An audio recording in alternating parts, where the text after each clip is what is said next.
বাবার দেওয়া জমিতে দুই ভাই বাড়ি করে পাশাপাশি থাকতেন। দুই ভাই চাকরিজীবী, বড় ভাই শিক্ষক আর ছোট ভাই একটি বেসরকারি প্রতিষ্ঠানের কর্মকর্তা।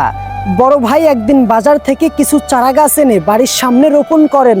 প্রতিদিন তিনি কিছু সময় চারা গাছগুলোর যত্ন নিতেন, সেগুলোতে ঠিক মতো পানি দিতেন। বড় ভাইয়ের দেখে ছোট ভাইয়েরও শখ হলো বাগান করার। তিনি বাজার থেকে কিছু চারা গাছ এনে বাড়ির সামনে রোপণ করলেন।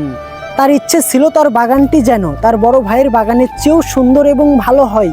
তাই তিনি তার চারা গাছগুলোর বেশি বেশি যত্ন নিতেন, বেশি বেশি পানি দিতেন। এত বেশি যত্নের কারণে ছোট ভাইয়ের চারা গাছগুলো অনেক অল্প সময়ের মধ্যেই বড়, সবুজ এবং বাগানটি আরো প্রসারিত হয়। এই দৃশ্য দেখে ছোট ভাই একদিন বড় ভাইকে কটাক্ষ করে বলল, ঠিক মতো যত্ন নিতে না জানলে বাগান করার দরকার নাই। এই দেখো, তোমার পরে লাগিয়ে আমার চারা গাছগুলো কত সুন্দর এবং কত বৃহৎ হয়ে গেছে। ছোট ভাইয়ের মুখে এমন কথা শুনে বড় ভাই কিছু বললেন না, শুধু হাসলেন। এরপরে স্বাভাবিকভাবে তার চারা গাছগুলোর যত্ন নিতে থাকলেন। আর এদিকে ছোট ভাই বরাবরই তার চারা গাছগুলোতে পানি দিতে থাকলেন, ইনফ্যাক্ট অনেক বেশি পানি দিতে থাকলেন। হঠাৎ এক রাতে প্রচণ্ড ঝড় হলো। ছোট ভাই সকালে ঘুম থেকে উঠে দেখলেন চারাগুলো শিকড় থেকে উঠে লণ্ডভণ্ড হয়ে গেছে। তিনি আরো অবাক হয়ে দেখলেন যে তার বড় ভাইয়ের চারা গাছগুলো ঠিক আগের মতনই আছে, ওগুলোর কিচ্ছু হয়নি। তিনি অনেক অবাক হলেন। দৌড়ে বড় ভাইয়ের কাছে গিয়ে এমনটা হওয়ার কারণ জানতে চাইলেন।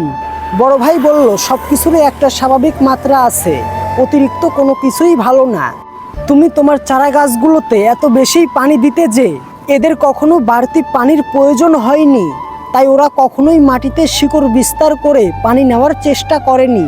আর এদিকে আমি আমার চারাগুলোতে কখনোই বেশি পানি দিতাম না, তাই মাটির নিচে শিকড় ছাড়িয়ে ওরা ওদের পানির প্রয়োজন মেটাতো। ফলে ওদের মেরুদণ্ড এবং শিকড়গুলো অনেক শক্ত ছিল এবং মজবুত ছিল।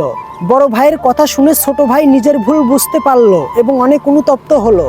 আমাদের শিশু সন্তানরাও এই চারা গাছগুলোর মতনই, এদের যত্ন ঠিকই নিতে হবে, তবে অতিরিক্ত নয়। বাচ্চাদেরকে এমনভাবে গড়ে তুলতে হবে যেন তারা আত্মনির্ভরশীল হয়। সবকিছুই পেয়ে গেলে বাচ্চারা কখনো স্বাবলম্বী হতে শেখে না এবং সামান্য ঝড়েই নুয়ে পড়ে, ঠিক এই ছোট ভাইয়ের চারা গাছগুলোর মতন।